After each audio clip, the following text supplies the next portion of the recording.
Yeah, yes, indeed. A very impressive game from DarkZero, closing things out on console. It has some amazing defensive prowess on that map. But Team One, as you said, jumping right back into the thick of it. We're headed back to Oregon, and hopefully a mental reset available to them in between these two maps, because that last round that we saw definitely could be a detriment if it did work its way into their minds. Either way, though, Team One back out onto the board here, folks, up against DarkZero here on Oregon once again. Let's jump right into it with these bans, because these should be pretty fun, especially from DarkZero.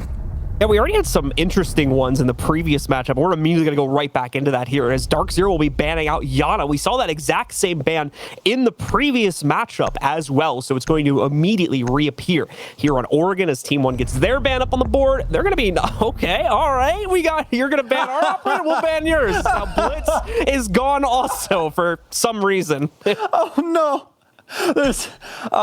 Okay, I'm sorry. That's just a good chuckle. Like, and the reasoning being that it is Blitz. Like, obviously DarkZero used Blitz, right? But that's something like you just never ever see. Like, his ban percentage now is like 0.1% across the entire board. Either way, Mira also getting to get banned out. Let's see what DarkZero takes away on defense. It's going to be the Valkyrie, so the defensive ban's making a hell of a lot more sense than the offensive bans. But let's get into these first. So for Team One, I'm pretty sure everyone knows exactly why the Blitz was removed. That's one of Mint's mainstay operators, one that he can actually cause a lot of issues with if it goes unchecked. So Team One doesn't even want to try and deal with it. They'll remove that off the board. As for DarkZero, with the oNe, we also saw this ban from BDS in the previous map, and that would be because when available, Team One used oNe 98% of the time on this map.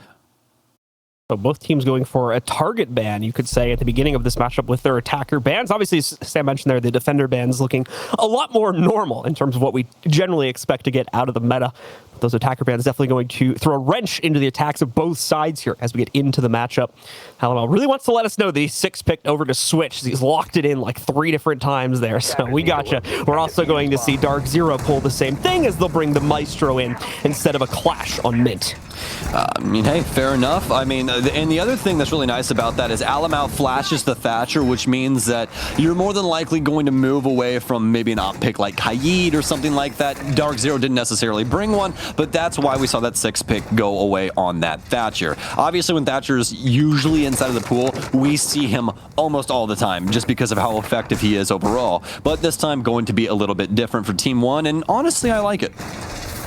Meanwhile, for DZ, the setup not going to be too much of a far cry from what we generally tend to see on these basement setups. You'll have the Banshee to slow down the backstairs pressure there. And on top of that, the only notable thing as far as the NA meta is concerned here that we're not seeing from DZ right now is the fact we don't immediately have the Goyo, but that's pretty, that's kind of like semantics on a team-to-team basis there. The Maestro being swapped in for it should fulfill the role pretty fine also, and they still have that deployable shield to go out towards the construction double to make sure that they'll have that reinforced here. Immediately, Eclipse is going to start out with a headshot here as well, taking down Neskin before he even takes a couple steps into the building. And Eclipse, a player that you and I have been talking about at length for quite some time now, the kind of hidden gem inside of DarkZero that started to boil its way to the top, and it's a great thing as well, because Eclipse has been a solid player for such a long time. To see him start to find success is just such a solid thing, and getting that opening frag now, showing Team One that they can battle back inside of the frag department, and that's going to make things quite difficult for them. Getting rid of the sledge here, it's going to limit them with those frag grenades. Obviously, Levy and the rest of the squad still going to be set in their ways, especially with still having access to all of their hard destruction. Levy continuing to open things up, more specifically inside of Meeting Hall right now, which will open up the electrical hatch down below.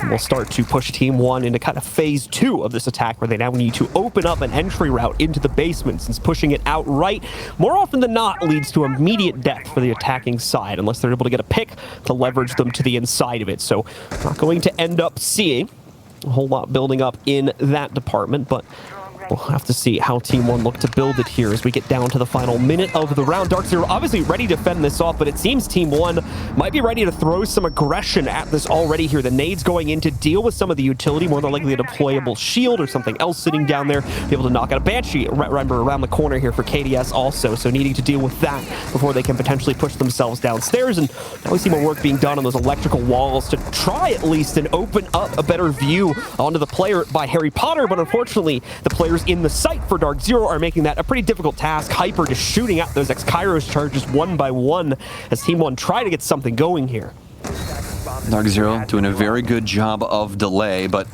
just simply waiting for the moment to strike from Team 1. They don't want to try and give this up, obviously. If they progress too far forward, more likely going to lose someone on that stairs engagement. As you can see, Team 1 trying to figure out exactly how they want to take control of Bunker here.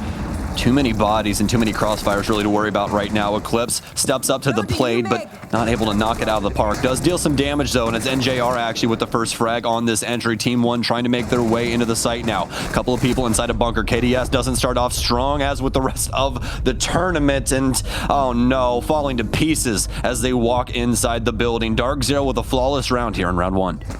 Troublesome start here for the folks on Team 1, considering the issues they already faced with their attacks. Just in the last map we saw on this stream here, not really able to get, let's be honest, I mean, much of anything at all going on that attack, and ultimately, due to a lack of time, they end up just walking right into the setup for DZ and getting torn apart there in the late round.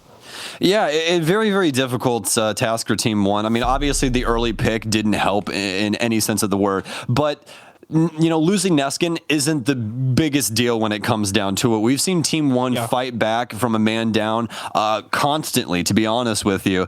And they had everything necessary in order to still get hatches open and try and, you know, really misposition DarkZero. But the problem is that they end up going for Bunker as well as an E-box push. But that's mostly where DarkZero's utility is centralized around for Jaeger as well as Wamai. They just have a bunch of things to be able to limit how they actually put that pressure onto those difficult positions to get like where we saw Skies in Harry Potter. So we're going to see some confidence, in my opinion, come out here from DarkZero now, as they're going to go right for the first floor hold after a incredibly convincing win on round number 1 there. This is definitely the site that will test the mettle of defending teams more often than not, especially when compared to the other option they have right now of going upstairs. But still, we'll have to see if this Slug Gambit will pay off for them. Obviously not a site that they don't know how to play in any respect to that. We can see the extended setup going in towards the attic now, as well as spread throughout the kids' dorms area there, where they're going to try to play this extension and, of course, look to waste the time from T1. Hyper specifically is going to go all the way up to T3, so got some potential for some early round shenanigans to build up as a result of that. Well, we'll see how it ends up working out here for DarkZero. Quite unique in the way that they're doing things. Not bringing the Wamai here, so I'm going to slot in oNe instead for those laser gates. Not only preventing throwables, but also dealing some damage if you do run through those. So could possibly limit some rotates later on. That could be quite helpful. Looks as though the LATAM squad has already worked their way in pretty quick pace into the small tower side. Not going to have a good read on the situation as to what's going on inside of security, or really the full breadth of what DarkZero are doing across the map. And it is quite a length of a list, to be completely honest with you. DarkZero have quite a few moving pieces here, especially on this top floor setup. Multiple ADS setups with these Banshees to make it difficult for Team 1 to clear things out. They're going to need a lot of crosses here to try and lock down these DarkZero members, especially with Mint sitting here inside of attic. The path already opened up from walk-in, but that's just the start, as you mentioned. Still need to clear out players towards attic, as well as still transition downstairs overall.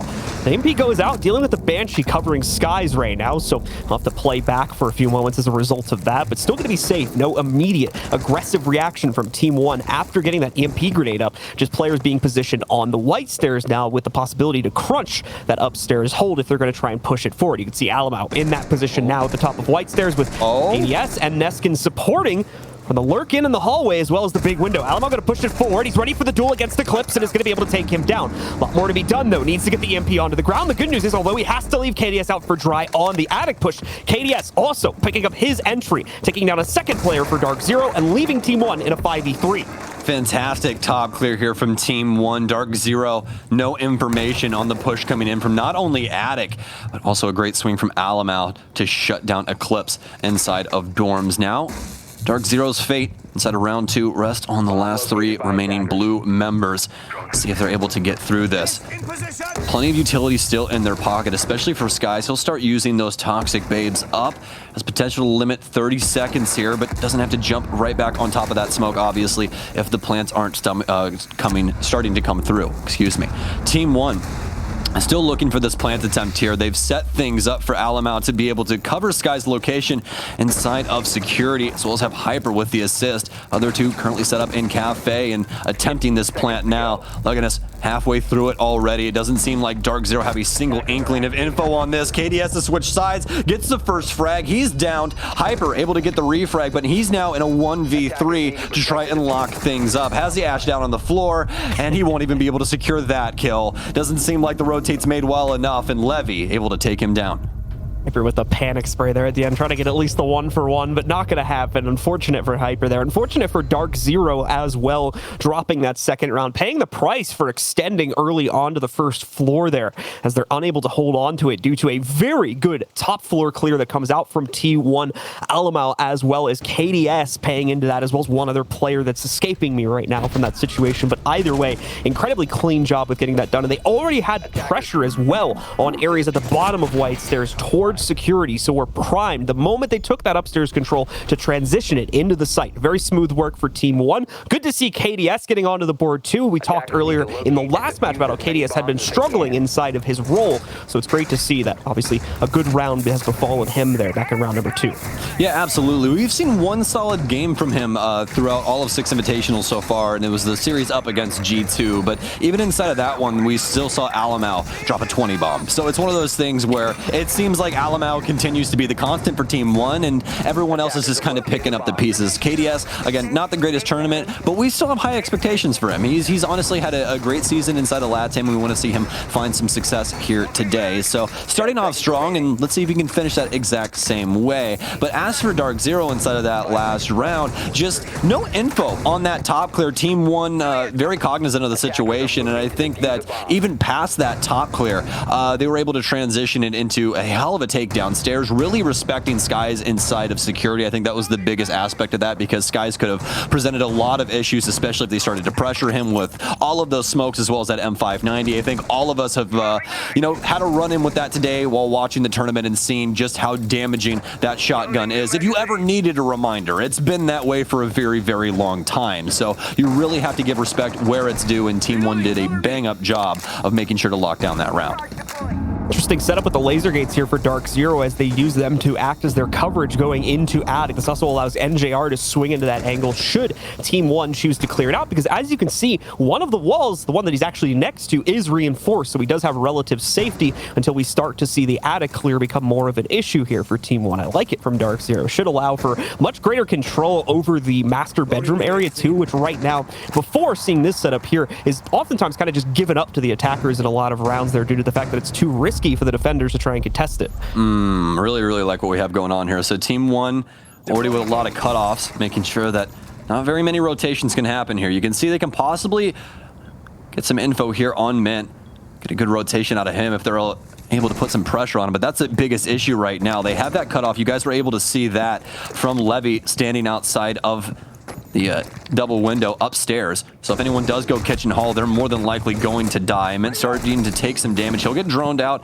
on the other end of the kitchen, but it seems like he wants to hold fast. That's not going to work out, though. Some yellow pings come through, and Alamau still as deadly as ever.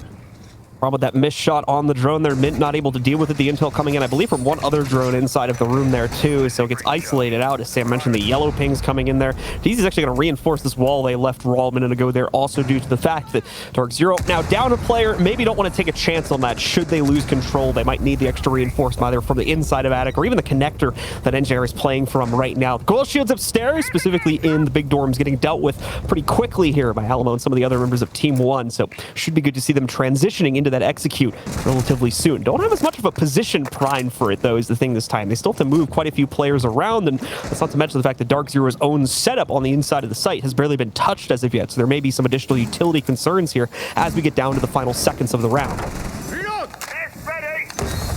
DarkZero still with a solid hold across the top floor, and especially with Hyper picking up that big frag onto Alamau, that changes up quite a few things.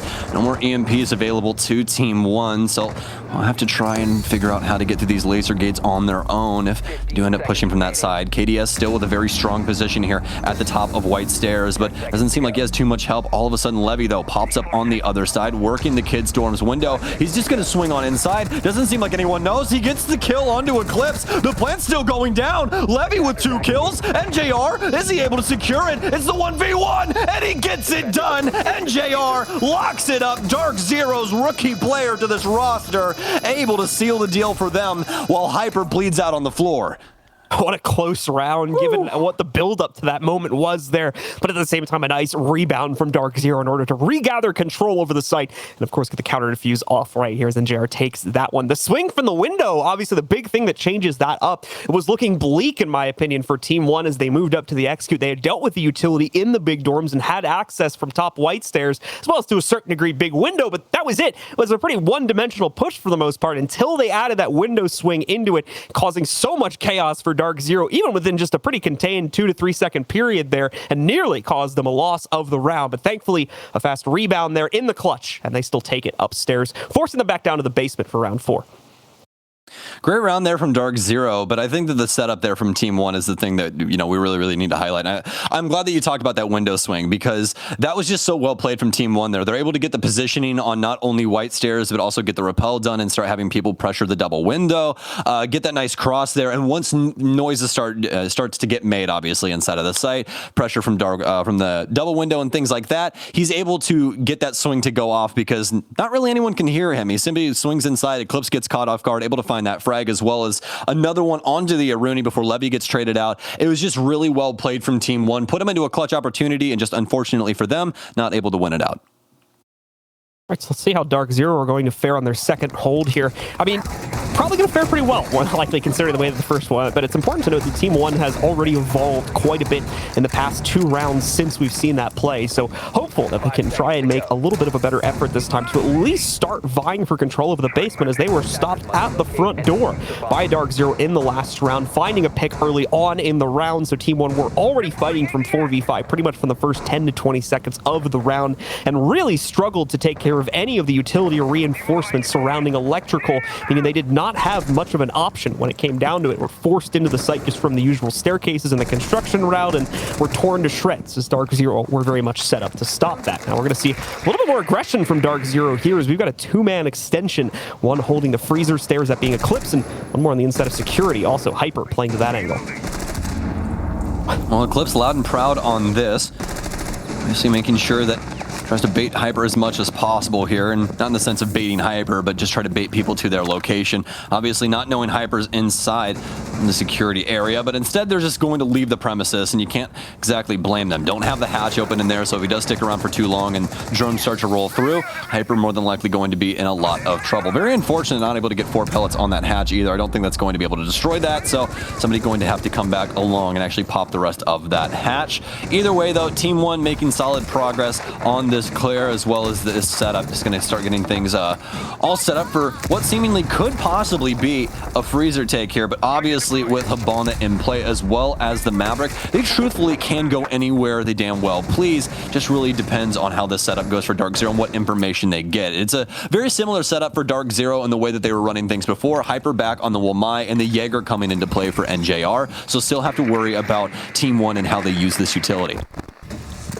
We're going to have that Banshee on the staircase to deal with here, but not too much of an issue for KDS here. A quick swing and a shot of that breaching round, and that will take care of that and open up some access here as they're going to begin to route themselves into this. They know that time is going to be an issue. Oh, for KDS. Kills aren't a problem, apparently, but he's going to have another one. He predicts it as he sees the shadow from Hyper moving up just a little bit early there. Once again, Team 1 set up the early 5v3 advantage. Not looking like it's going to change anytime soon either, as this is all aggression from DarkZero that's gone so poorly for them. Mid has the angle to try and counter this and at least get the trade on the KDS, but that would be a pretty small gesture at this point. Mint might want to think about playing his own life from this point forward instead of looking for that trade.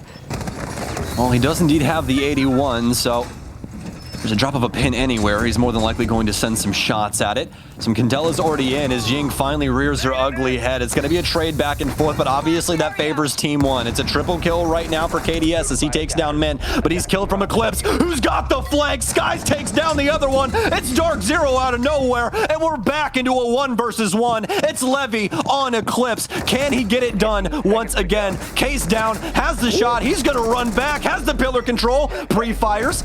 Still has the MP5, but Levy challenges the other angle. He's ready for Eclipse, and he can't get it done. The flank, not good enough for DZ to secure the basement.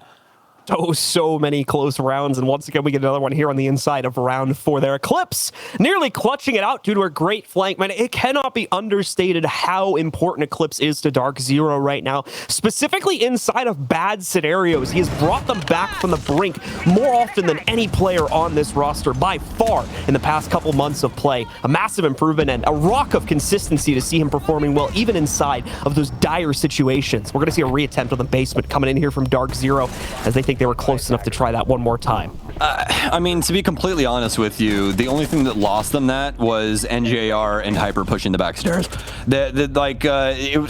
It's just unfortunate, right? Because the angle initially from NJR, it isn't a bad angle. It's just the fact that KDS pre-fired it. That's really what it was. He was just ready for anyone to be contesting a handful of those different angles. And to be completely honest, if he's going to step into that, you should be sending shots in the first place, swinging off of that staircase, because there's multiple different angles, and usually someone's holding that. And since you have so many angles to worry about from one spot, obviously you're more favored when you have multiple angles for them to worry about. So, you know, it's really well played there from KDS. I just didn't really like the push from Hyper after they lost NJR, especially because when Hyper does push, he gets read out simply by his shadow getting put onto the wall. So it's just another pre-fire from KDS, able to secure 2 kills, and they walk in handedly, taking control of the site, but not before obviously Eclipse had some words.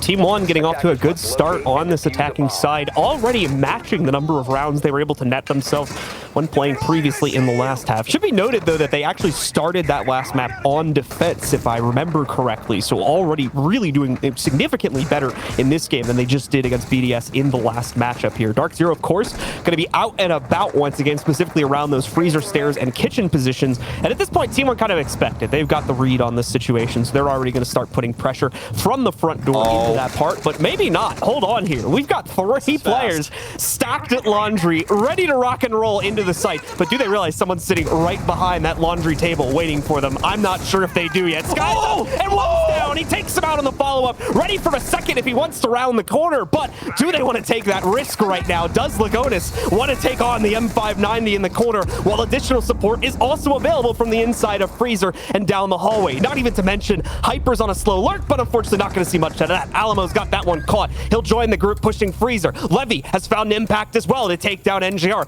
A solid start to this hold from DarkZero, but now the more forward play from Team 1 is coming back to bite them as they haven't been able to make much of it yet. A risky start for Team 1. They lose KDS immediately, but refrag in such a beautiful fashion. Now down to a 2 versus 4 for DarkZero in the basement on this replay. Skies need some big plays inside of laundry. It can't get done from Eclipse across the way. Neskin and Alamo lock it up for Team 1 as they're taking it to DarkZero here on Oregon. Certainly trying his hardest to fend off the effort, and of course started things out with a surprise, jumping up from behind the table to take down one of the 3 players pushing and getting that early intel to at least give DarkZero a chance to survive that skirmish. The problem is, though, just ultimately so unexpected by Team 1 this is, and of course, more importantly, watching those flanks, catching the Hyper move down the main front stairs there, Alamo doing that, and then rejoining the push on the inside of Freezer. Team 1 had all of their assets covered inside of that push. They knew the risks that were involved and executed upon it beautifully, and now, very much deservedly so, they're going to take the lead here at 3-2. And not only that, but also DarkZero going back to the basement once again. So they go back to back like they're on the cover of Lethal Weapon, but they shoot like marshmallows. They aren't able to actually get anything back up against Team 1. They're able to get the initial frag, but Team 1 steamroll them onto site. DarkZero continuing to push the envelope, DarkZero continuing to push the envelope, but Team 1 finding those frags because of it. So I don't really know what the pacing is going to be here for DarkZero, because I feel like they're a little distraught. Team 1 continue to switch things up. The previous round being a lot more centralized around strategy and the clear and actually getting the nice execute onto site. This previous one being hell in a handbasket. we're going to have to see if DarkZero's, I believe, third attempt in a row on basement now is going to yield any fruit for them. It's obviously going to be their last round inside of this half, so they're going to have to hope it does. Otherwise, they're going to be suffering from a very nasty 2-4 scoreline here on Oregon defense as they switch on to the attack and try to find some way to forge themselves back into this matchup and take down Team One here. This would be a really surprising result for like the transitive matchup properties here if we end up seeing DarkZero win this. Because remember, DarkZero took down Empire to start the day off here. And they're about to lose to Team One, who's sitting sort of like towards the middle top of the pack right now there. So that's a pretty big skew of match results for DarkZero throughout the course of today. Yeah, it brings up that, very long time discussion. If A beats B and B beats C, but A lost to C, is A better than C? Right? Yeah, it's obviously like not usually a very valid point, but it's still interesting nonetheless to look at that and see you just took down like, the Russian Cyborg earlier, but now you're losing to Team One. It's interesting. Oh no, extremely interesting, and I'm glad that you brought up the point, honestly, because it just shows the differentiating factors that go into Siege and different styles of gameplay. Empire, although aggressive, I would say, definitely don't have the same stylistic choices as Team One. I don't think that we're going to see a very similar push like we saw inside of that previous round from Empire. Obviously, any team is capable of that, but it seems like, Empire are more or less on the, hey, let's get these entries, get things cleared out, and get for the execute, not, hey, we're going to go for the execute inside of the first minute. So Team One already working on the hatch job there in order to give them access. Not going to see any crazy aggression coming out of them in this round, as I'm sure you folks at home have noticed at this point with half the round now gone. I'm going to see that start to change here, though, due to that timer starting to shrink as Team One do need to begin putting pressure onto DarkZero here in the basement. And if they haven't already, leverage that drone control. They still have 7 drones available on Team One there, so plenty of opportunities to see what exactly DarkZero's cooking up downstairs, and more importantly, how they can work their way around it to try and net themselves what would be a 4th round in this half here. 3 of those coming from basement attacks. Okay, well, not too much action inside of this one, and this is what we were talking about with the pacing control. Team One go from forcing their way down laundry, sledging open a door, and immediately trying to frag people out, contesting the smoke right behind Island, right in the middle of everything downstairs in that laundry area, to now slowing things up, trying to rotate themselves back around over to bunker, but Eclipse has something to say about that. KDS pre-firing through towards the bunker door, but Eclipse instead gets the frag, and that's going to be the opening kill once again. KDS starting to slow down as he's 5-5. Levy with 1, Levy with 2, Levy with possibly 3 as he swings down the staircase. DarkZero distraught yet again, and Levy with the 3rd. The pistol, can it get it done? No, it can't. Hyper now locked into 1 versus 3. Oh my God, what is happening inside of this game? Lagonis, it's a 1v1 once again. Lock him in the cell, put some gloves on, let's go to war, folks. Lagonis does not have case control, AK-12 in hand. Hyper waiting it out, he knows he has the timer, but can he get it done? He cannot. Hyper swings the angle. Lagonis, he's just better. DarkZero, sit down.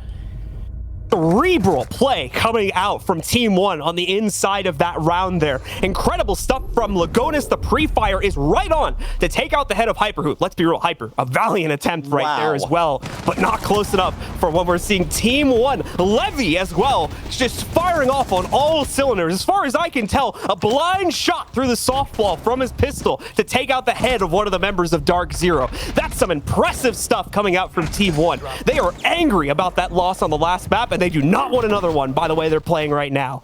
This is unprecedented. Like Team One, it's not even a fire that's been lit under them. These guys are, it's just another level right now that they're competing at, especially inside of this frag department. We've been talking about Alamau all day long. KDS finally coming back, and just looking across this entire board, anybody can make a push right now, but we got to highlight the man, the myth, the Levy from Team One. This guy 11-1-3 right now. Alamau not having the greatest of games, I'll be honest. 4-2-5, but he's more in that, utilitarian role as of right now. His fragging power is not needed. They have Levy for that. And if he continues to shoot this way, I don't see DarkZero getting out of this. They try basement 3 times in a row, John, and fail every single time, all with different strategy from Team One.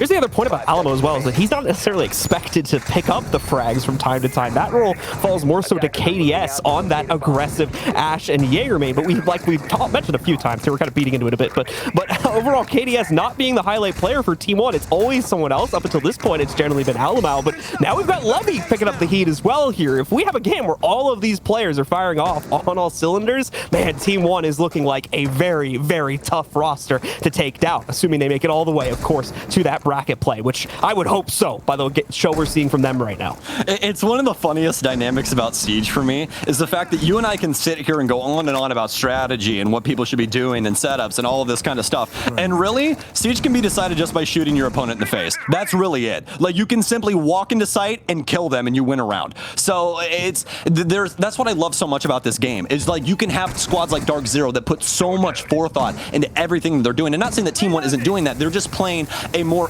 aggressive style sometimes that is really catching DarkZero off guard. They have amazing pacing control, and I think that they're just overall a much more fluid squad than DZ is. And that's why they're beating DZ right now. But obviously the shoe is on the other foot. DZ now on offense, and this is truly where we see if the rubber hits the road. Neskin, of course, looking for anything he might be able to pick up inside of the early round. Off on a little bit of an island, though. You'll note there's not really a whole lot of support for Neskin until you look upstairs through that hatch, where there is going to be something available to play into. In fact, we're going to see that support coming out right now. It's Alamo, in fact, playing to that upstairs position, supporting against the pushes from DarkZero by smoking out those doorways when needed, as we just saw right there. Also continue to watch from a top-down angle. That nade will swoop him around to a different position. Ready for it. And so is Neskin, apparently. Takes the head off of NJR, once again setting up that opening duel win for Team 1, and we'll see what they're able to make of it, because keep in mind, Neskin still in a very tough position here. No safe way to retreat back upstairs, so he's relying on his own gun skill and his teammates' support in order to get him out of here, or at minimum guarantee the 2-for-1. He's got that now, though, with the pickup most recently, and now he's just here to see what else he can find before getting traded. When this went from... right there. Oh my, Neskin! Triple kill! This guy's unstoppable right now inside of Kitchen. Blood on the dance floor and blood all over DarkZero's record right now. They take down Empire earlier, but now they can't take down a single Team 1 member. And this has gone beyond problematic. This is just a showcase of Team 1's ability. DarkZero not prepared for this team to be working their angles, apparently, as Neskin simply walking around inside of the kitchen, ready for DarkZero at every single corner, as well as prepared for the gun-sided side of a split. Pre-fire's able to get him, but look, he's wasted so much time. 12 seconds remain. Eclipse finally gets a frag, but they need to get on his site. Eclipse and Mint both still downstairs. Case control in Mint's hand. Doesn't look like he's going to be able to pick up this next frag. He skippers away. It's a nitro cell. Deals some damage to Mint. It's going to get rid. Hey, you know, it's open. Run up the staircase now, but your friend's dead upstairs right outside of the trophy door, so it doesn't really matter. Team 1, 4 rounds in a row. Team 1 just throwing the time away at the end there with the Goyo play, pushing back out, chucking the nitro cell in there for good measure too. Just bleed as much time as possible off of that clock and prevent the outright push from DarkZero. Once again, a masterclass round from Team 1 right there, specifically for Neskin, of course, but you got to remember he's got support upstairs that entire time too. Alamo, and I believe at least one other player, giving him info and making sure that he does not get overwhelmed up until the very end there, where by that point, him dying doesn't mean anything to the overall scope of the round, and the 3-for-1 trade is more than worth its weight. Basement's next up on the bat here for Team 1, as they're going to see if they can net themselves their match point next. Yeah, Neskin with that triple, and you can see it right there inside of the replay. He doesn't even move, and he already knows the pinch is coming. He can hear both of them moving on both ends. He's like, okay, they got like 20 seconds left. I'm just going to sit here and let them kill me, and they'll never be able to get upstairs in time. And that's exactly what happened. It's just so well played from Team 1, but the thing is that it really wasn't even Team 1 inside of this round. It seems like every round that Team 1 is having, an individual steps up and is able to secure it for them in some sort of way. That one being Neskin with that triple. All right, so I believe we are in a pause here just for a moment. I would assume that's DarkZero's pause. We'll probably get confirmation of that in a second, and there it is. Thank you very much, production team. So DarkZero on a pause right here. to be taking those very crucial moments to figure out what's been going wrong and what they need to fix, more importantly. Now, obviously not going to focus too much on that Neskin situation. That's just unfortunate play, and the fact that they were giving him so many individual duels while not fully realizing the strength of that hold. This is more about the overall pacing, I think, and the general trend of strategy about how DarkZero need to play it from this point forward. As if they continue to fall into those same pitfalls and make those same mistakes, we're going to have a quick 2 rounds here, and it's going to go the way of Team One. Can guarantee it by the way, rounds we've seen here over the past few. Yeah, and it's not like Oregon is exactly the most offender-sided thing. This thing is damn near split right down the middle, but obviously some bomb sites more effective than others. So defense rolling downstairs, and we're not going to have oNe along to set up her laser gates inside of electrical. So won't be seeing that set up. We do have the oNe though, so the good old-fashioned Jaeger oNe combo will be along for the ride. This is going to be partnered with Leonis on the Warden, so we'll have the glasses to avoid some of these possible smokes coming in from Mint, but mostly the Candelas, where he's more than likely going to be able to contest. And that's actually a really, really solid setup here for them, given the fact that Mint is indeed on Ying, because he's going to be able to be the only one to contest Ying on the entry, because Mint's not going to be able to have that much assistance with it, given that, well, Ying's the only one that has glasses that allows her to see through stunts. The good news for Leonis, of course, is the fact that you're not necessarily going to expect that aggressive Warden play, so might be some opportunities to put dents in the DarkZero execute while those Candelas are still going out. And of course, while DarkZero are somewhat stunned by them themselves, they're still very loud, they still cause a lot of chaos there, and Leonis might be able to thrive upon that. But obviously that's incredibly conditional, so we'll talk more about that when we actually get into a situation where it's relevant.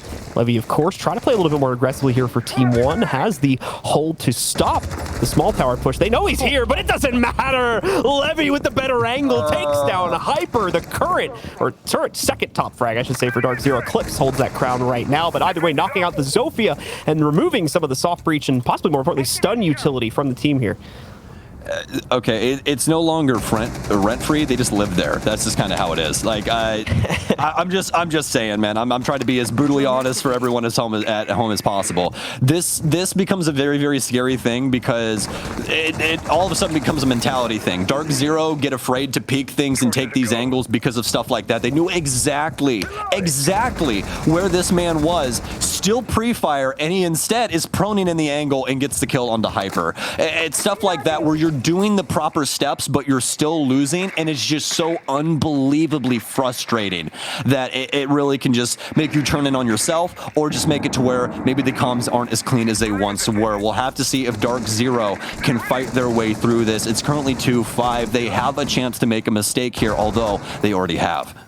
DarkZero giving so much room for Team One to play their game right now, and it's going to become problematic here. But in all honesty, DarkZero don't have much of a choice. They're suffering from the same problem that Team One had on the very first round of this matchup. They're down a player. They can't afford to take a massive risk and throw someone into a gunfight where they don't have a guaranteed kill lined up there. That puts them even further into the hole. So they need to play this very cautiously, while at the same time trying to find some way to get aggressive against Team One here. And that's not an easy combo to dance between. A very fine line needs to be found right now for DZ in order to make this work. And I'm not sure if it's going to be possible. They're trying to do a lot of drone emphasis into the site right now. You can see it. So many players focusing on it. You can see all these little highlights. I've seen 3 to 4 just in the last couple seconds alone there, as DarkZero look for something, some way to get into this site with a disadvantage. And they're going to choose to go the freezer direction. By the way, things are currently looking, possibly with a little bit of pressure from Laundry as well here. 25 seconds left. They need to start it soon. They've almost got the peak they need to take down Levy, but Levy's going to fall back in just in time too, because the Candelas are swinging in. Oh, Leonis on the bomb chassis now, but it's Alum out to strike first. They knew exactly where the bomb chassis player was. Warden down. It's a 3v4 with 8 seconds remaining. Somebody's got to look at the floor for 7 seconds though, and they have the crosses set up. Team One decimate DarkZero once again in round 8, and DarkZero cannot find a single answer for anything being thrown at them. They're sighted into the pocket of our Brazilian squad here.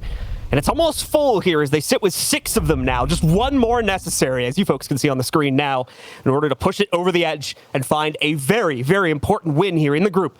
At 7-2, assuming that this would be the last round. It's not going to be the easiest task, though. From what you can see, the site is going to force Team One onto kitchen and dining. We already saw DarkZero struggling with that back in round 2. And now Team One will have to try and meet the same site with success this time if they want to end it here. Take a look at the composition from DarkZero. Not seeing a whole lot changing there, save for the Jackal being brought in from Mint. I believe that is a new addition.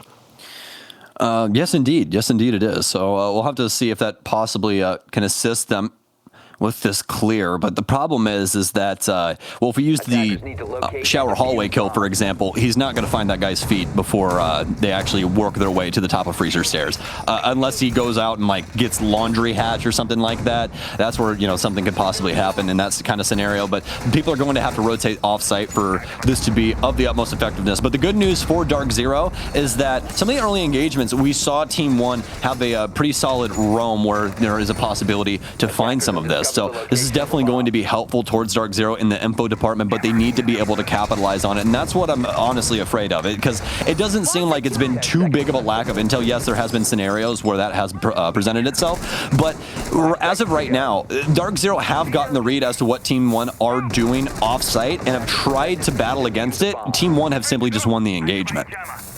We're going to see a lot of hard breach brought this time for DarkZero as they bring not only the Hibana, but as well the Maverick in order to try and make this effort worthwhile as they look to push their way into the cafeteria split here. Oftentimes not the site we see teams going for, but that varies from team to team, as this is one of the few sites where you have the option of playing into either kitchen and then, of course, the cafeteria or meeting hall. We've got one more of those as well in cafe with the library, or excuse me, the dining room site there that gets played into twice as well. So most teams, or at least in this matchup here, we're going to see Team 1 choose to go for the cafeteria split. We'll see how all this works out, because here's the problem with it. DarkZero going to be given some of a top-down angle in order to play off of right from the start of this round. Team 1 know that, of course, so they've set their setup up further back, primarily on the inside of the kitchen, so that they can play to prevent plants from small tower. More importantly, it's a pretty harsh cutoff, and that usually the defenders hold control of showers also. So if there is an attempt from DarkZero to plant, and it fails, getting control back of the case is going to be a very tough task. Well, Hyper also finding some difficulty trying to get rid of this Banshee. Well, my disc, excuse me, stuck to the ceiling. It's going to steal one of those impacts away from him, but able to get rid of the rest with some concussions and eventually get that dealt with. So looks like DarkZero will have to start breaking up the shower here as well, as start to get more of a read on this Team 1 situation, and it happens yet again. NJR, one of the main fraggers, steps up, and Levy able to take him down. Didn't exactly get to see where the frag was actually procured, but it could have possibly been a run out on the front door. Try and get a confirmation on that later on, but either way, that's still the first blood happening for Team 1 yet again as they continue their stride, at least in that category. Guys, of course, trying to open up this wall as quickly as possible for DarkZero to start making a push to the inside of cafeteria and more than likely make at least their first attempt to get a plant down onto the ground. NJR is still dead, unfortunately, as he was taken out earlier in the round there.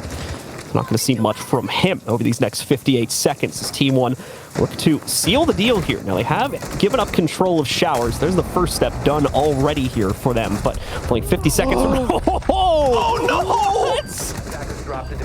Oh my, it's not like this. No. Neskin also picking up a frag against Skies. The DarkZero team kill might have been the end of them here. Eclipse left alone, and Neskin completes the wrap to finish off the round as Team 1 dominate immediately after losing this map just a few minutes ago to BDS.